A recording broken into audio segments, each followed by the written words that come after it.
So, in case you're wondering, my name is Lupo.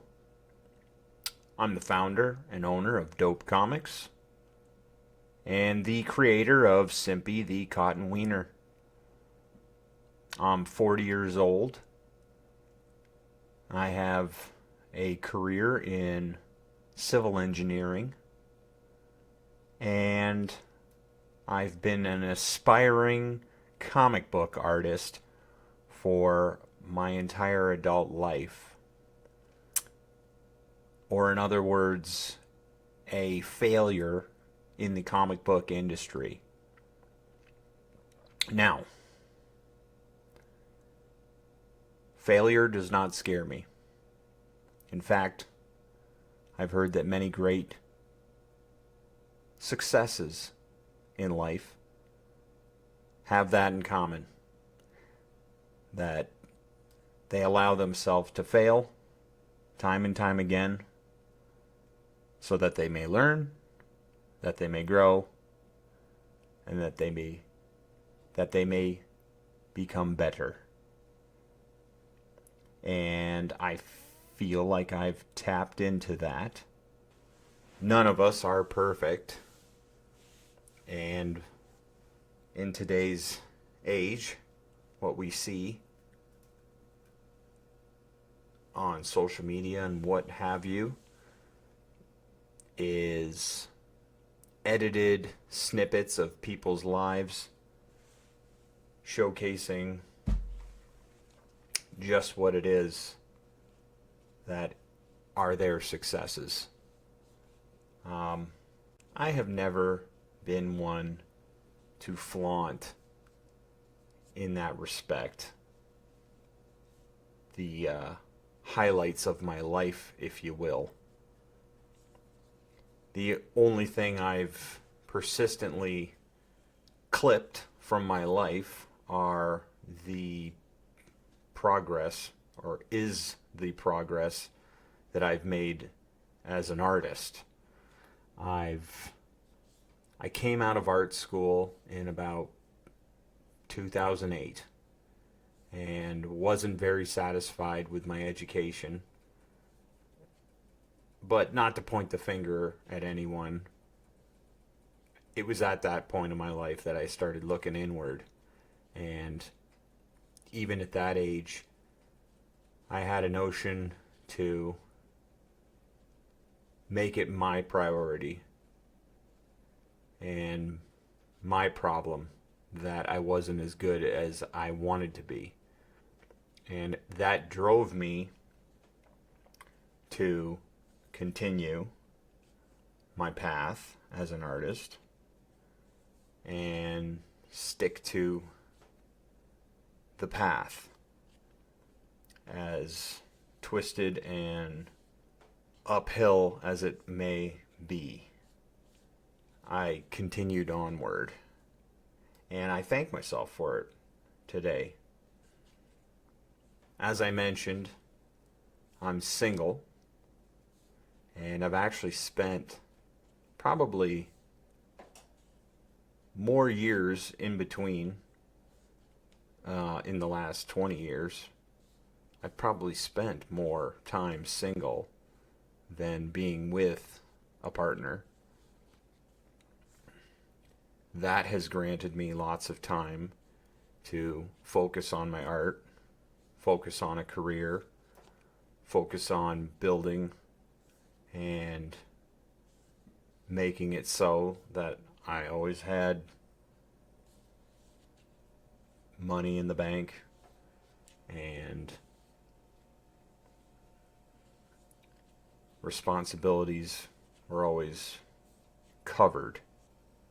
I knew at a young age, probably by 25, that I didn't want to be a burden on my loved ones or my friends, and definitely took the reins of my life in full control and did what I had to do to make sure of that. So I've always had a job during the day, and then at night it was nose to the grindstone, practicing the craft of illustration. When I was in school, I was studying classical animation, and classical animation is very analog. Paper, pencil, drawing, erasing, flipping pages in tandem with learning human anatomy, character design, a whole course load of very sophisticated styling of drawing, and trying to make sense of that during school was hard for me. I was being thrown a lot of information at a fast rate, and it was hard to comprehend it all in the limited time I had to complete my projects. Plus, I was stressed about not being as good as some of the other students that I was in that program with. A few of them were older and possessed pretty keen understanding of the curriculum. And when you're young, you tend to compare yourself to others. You don't have that foresight that you gain later on in life, which gives you the ability to forgive yourself when you make mistakes, and that you only have an opportunity at that point to grow and get better.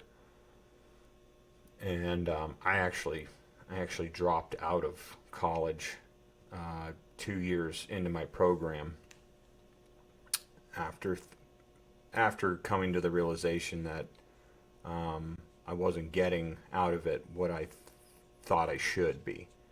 But again, back to the point I made earlier, I did pursue it pretty aggressively at that point forward.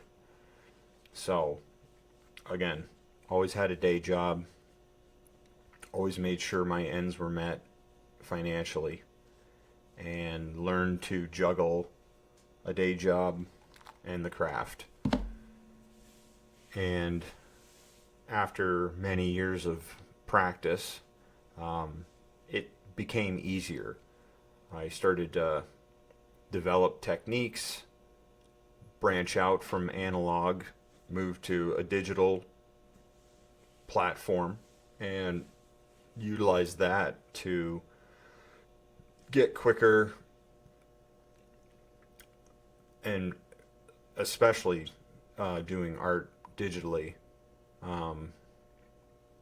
taking the pencil and eraser out of the equation and all the mess that you can make when you're trying to develop a skill like illustration became a catalyst, if you will, for getting to that professional level of illustration that I had my eye set on. So I was able to make mistakes and fix those mistakes a lot faster with a lot less frustration. And just like in college, curriculum was laid out. I focused on those elements more in depth. And luckily, at that time, circa 2008 to 2010, YouTube had become much more of a space for artists where they could share their process, their techniques. So through tutorials, I was able to pick up a lot of information that I had just you know, grazed over all too quickly during my studies. It was in those years leading up to about 2010 that I focused on getting my anatomy for character development solid. So I understood human form, scale, proportions, anatomy for both male, female figures, which, as those became more sophisticated, helped me to understand how to draw mammals, which then transferred into learning scale, which is, you know, the size of something compared to something else and how you illustrate that so it's convincing to the eye when it reads it. And the more I understood those in a study form, where I'm drawing from life, trying to capture what I actually see, the more I understood anatomy, the better I was able to simplify and learn to get comfortable styling my art, which was always my goal in the initial phase. I'd always been a fan of animation, Disney, animation. Was a big American traditional comic book lover for most of my youth.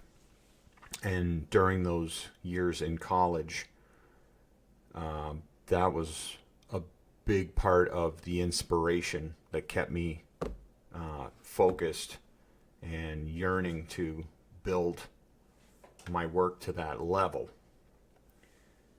But all those missing pieces were the things after college I had to keep going over and over to fully understand, to break through to that next level.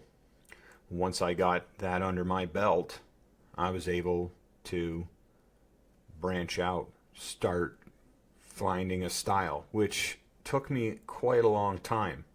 I wouldn't say it came within a year or two of continuing on with my education, as I self-taught. It came probably closer to 2015 mark, when I really started to break through.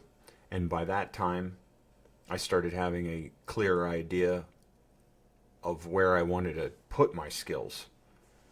After college, I still wasn't sure whether or not animation was a good fit for me. Although I did do some professional animation work, but after doing a few projects, I realized I was better at something that is stationary still. I did a little bit of storyboard work. I did some character designs for some people. I did a lot of commissioned work. I started a business in my hometown doing caricature art. We had a huge booming tourist scene in my hometown, and I had dabbled with caricature art in my time as an animation student. Always found it fun. Again, it was a way to take something that you're looking at in front of you and bend, distort, and push through exaggeration to make it into something else. And the challenge with caricatures being you're trying to capture someone's likeness. That was challenging and fulfilling when I started to to produce work that was, well, I sold it, so I could derive money from it. It had some intrinsic value to it. Continuing on, about 30 years old was the time I really started to put a lot of my eggs into the comic book basket. It seemed like comic books were the place where I could work with character design, work with world building, drawing layout drawings of a background scene, buildings, foliage in a wooded scene, cityscapes, architecture, drawing motorcycles and cars, inanimate objects, giving them form,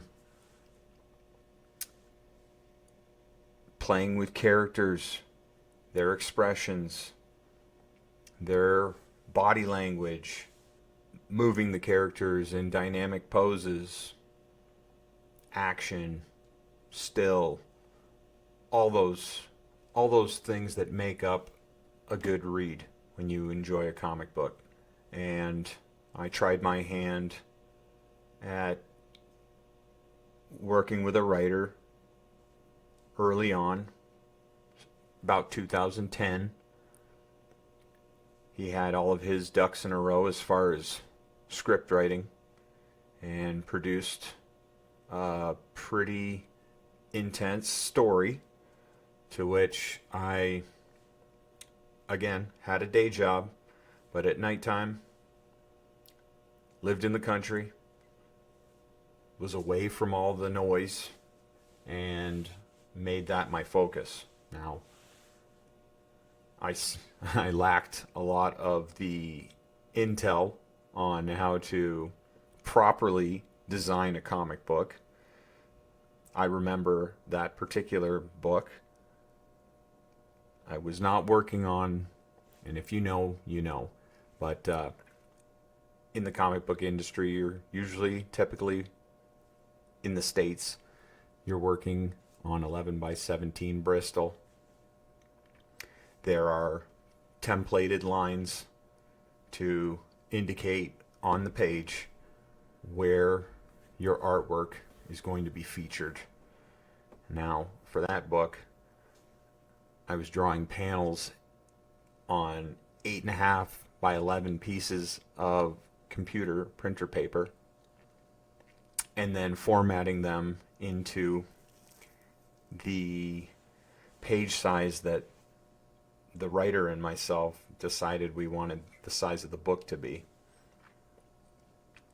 So some panels were large, some panels were small, and I found very quickly that when I would scan that artwork into a computer to edit,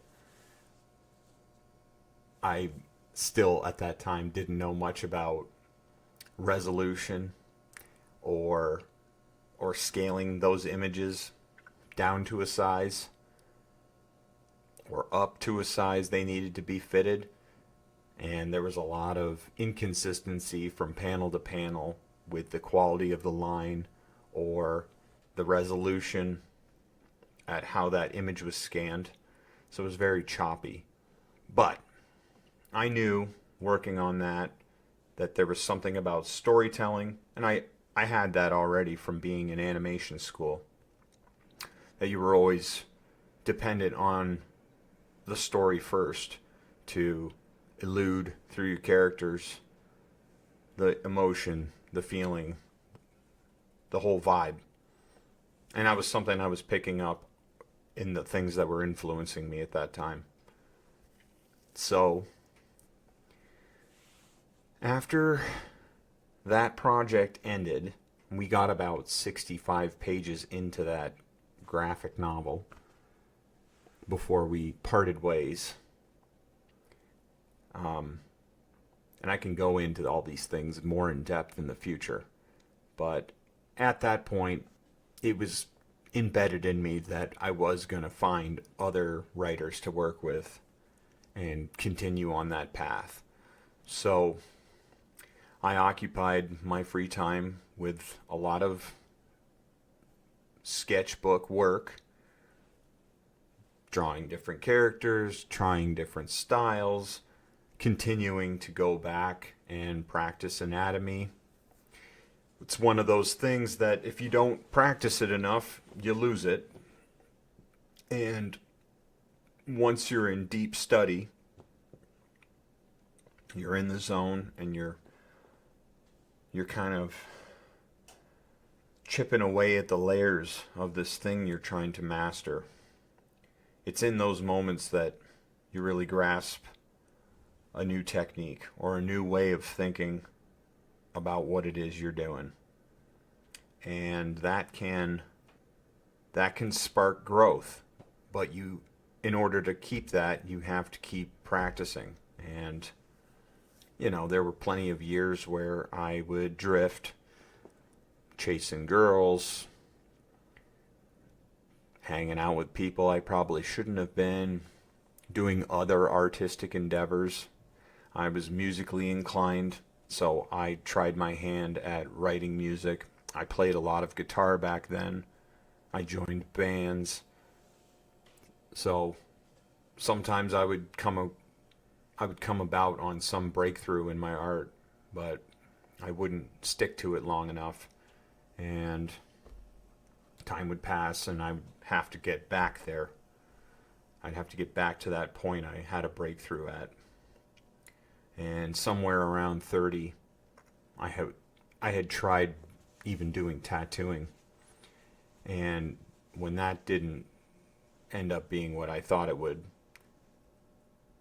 it was at that point, so about 30, I started really thinking more intelligently about how I'm going to master this thing that I wanted to get full control of.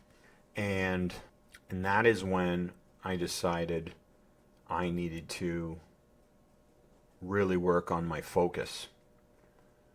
And I knew a lot of other artists who were doing the similar thing, where they were very talented, very creative, and they liked to spread their skill as far across the board as they possibly could, dabbling in one art form, which is completely separate from the next art form. Another thing, I was smoking a lot of marijuana at the time, and it felt good to jump from music to art to video games to anything that would, in my mind at the time, was giving me inspiration to keep leapfrogging all over the place. But at 30, after I had given a go at tattooing, which did not fit into the equation at all, that's when I realized I needed to put the eggs into a single basket and make comic books my absolute focus, absolute goal. And I had a job at the time working in an office on a phone all day. And it was there, when I was coming away from all of these other artistic endeavors, that I was actually able to start focusing on comic books specifically. And like you would imagine, when you think comic books, you think superheroes. So at that time, about the 2015 mark, close to it, there was a lot of really great artwork coming out in the comic book, superhero comic book world. Artists like Greg Capullo, who I'd been following most of my life. As a kid, I was a fan of Spawn. I didn't really follow the writers or artists involved too intently as a kid. I saw something graphic and cool, and that's what I liked. But I noticed at that age mark, 29, 30, Greg Capullo, I recognized his art. And as I researched, I was like, oh, shit, I've stumbled upon his work before. No wonder this is jumping out at me. Him, Stuart Eminem, and then other artists that weren't specifically drawing superheroes, were starting to pop up as industry favorites too. Sean Gordon Murphy, I think he was already making books at that time, and I fell in love with his style. It was kind of this cross between traditional American comic books and manga. Very graphic, very different style. Never seen anything like it. Matteo Scalera was popping up at that time. Again, looser style, very European influenced, as he is from Italy, I'm certain. And just like I said, dove right into that atmosphere. And it started to change my perspective that, hey, these guys, they're so good because they don't dabble in all these other art forms, spreading their talent where it may go. They're focused. I put some years in studying that style, learning how to actually design and lay out a proper comic book page, which then led to a comic book, and I started dabbling with writing too, and working with more independent writers. Some had a better grasp on it than others, some didn't, and that's neither here nor there. But as I continued to practice, as I continued to do independent work with these guys, I started to get a feel of how maybe I could do it one day. And aside from the artists that I mentioned before, there were a lot of comic book artists that were writing and drawing their own work. And when you are at that age or at that point in your life and you're reading through it, and all the while you're reading through it and enjoying it, you're telling yourself in the back of your head, wow, this person wrote a script, designed every page, designed all the characters. They built this thing from scratch. That was huge. That was my inspiration now. Not all the flashy stuff that captured my eye because it was pretty or drawn in a style that I, preferred. So that's what I did. I started chipping away at that, and I dropped everything that I was spreading my talents in. I quit my band. I quit guitar. I just hung it up on the wall and said, hey, we had some good years, you and me. There, Axe, we had some good years. But I wanted to be a comic book artist more than anything. And it was enough having a day job or two and trying to balance that with just focusing on comics. So in a very short period of time, I made my life a lot easier, just abandoning music, every other artistic craft that I was putting my energy into, and just focusing on having a job to pay the bills, having a very specific point of study, which was comic book art, comic book design, storytelling. And it is. Once, if you're a comic book artist yourself, you know that it's quite the task to take on making a single issue comic book, let alone a graphic novel or an ongoing comic book series. So, leading up to today, I've spent the better part of the last 6 years working with more talented writers, independent, of course. I am not an industry professional. Going to comic book conventions, having professionals in the industry look at my art, tear it apart, tell me to head back to the drawing board and try again. Although I will say all of them were very generous in their critiques, pointing me in a better direction so that I might have a compass, essentially, to guide me in the right direction. And back to the beginning of my little speech here, I was not afraid to fail. The more I tried and screwed up and then fixed the problem and then eventually got a better reaction from some people at a comic book convention, that was motivation. That was something to keep me zoned in. And 2016 I went to a convention and I had DC Comics look at my portfolio, and I wish I could remember the name of the gentleman who looked at my work, but he had good things to say, and he gave me some hope that day to continue on with it. And I did. It went to the heart, not the head, and I knew that I still had a lot of work ahead of me. And honestly, that is exciting. And I would say to young artists, don't be discouraged if you're not there yet. These things, they come easier to some people. That is a fact. And you don't know the reason for that. There could be a multitude of factors why they've grasped a professional hand and coordination for it at a younger age. But do your research. There's plenty of artists who don't break into an industry until later in life, mid-30s, sometimes older. If you want to do it, you just got to stick to it. And, such is life. To some, life is meaningless.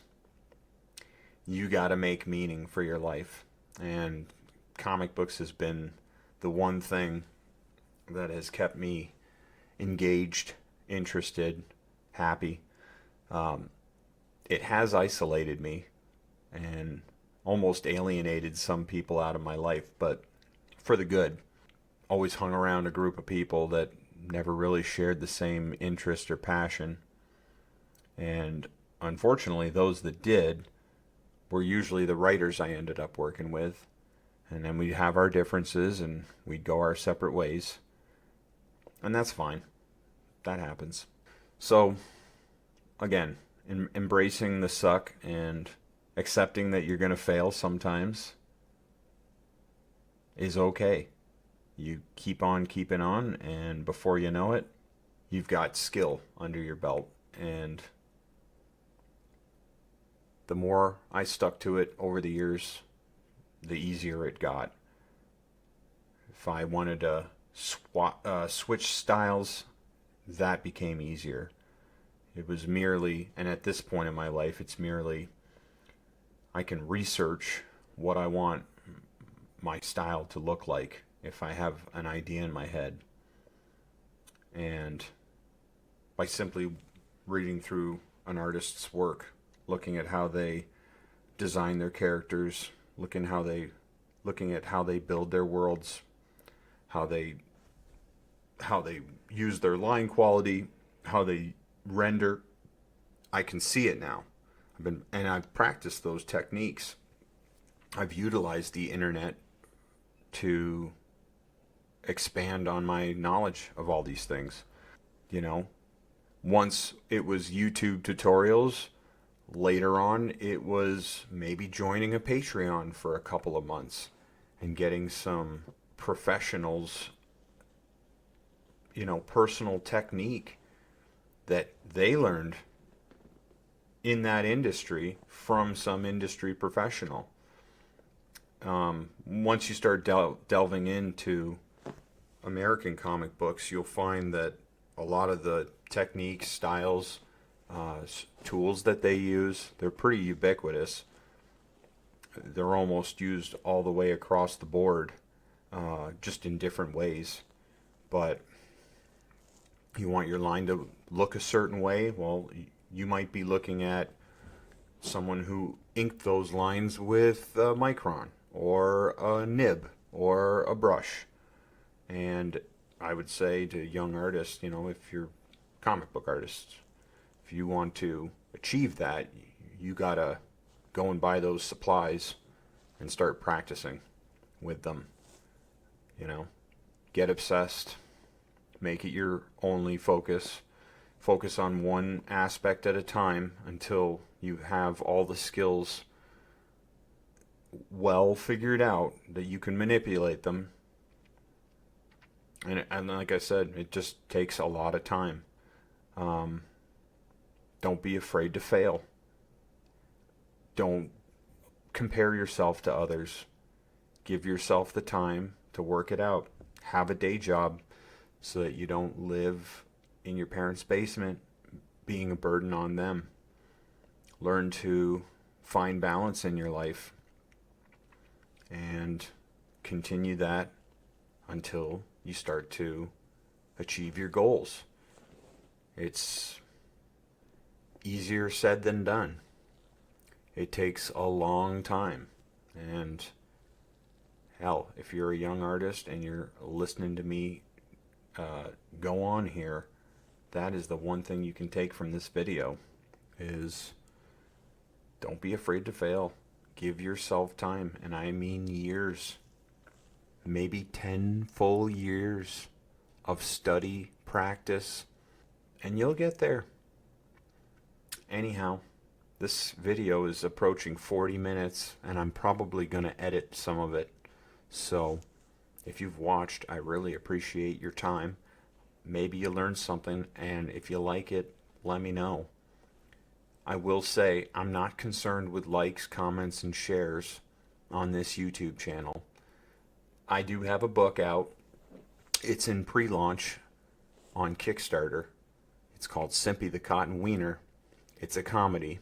It's a cartoony comedy clowning on simps and OnlyFans models. So if that sounds like your cup of tea, please check it out. And if you really want, follow along on Kickstarter and you'll be notified when I inevitably launch it.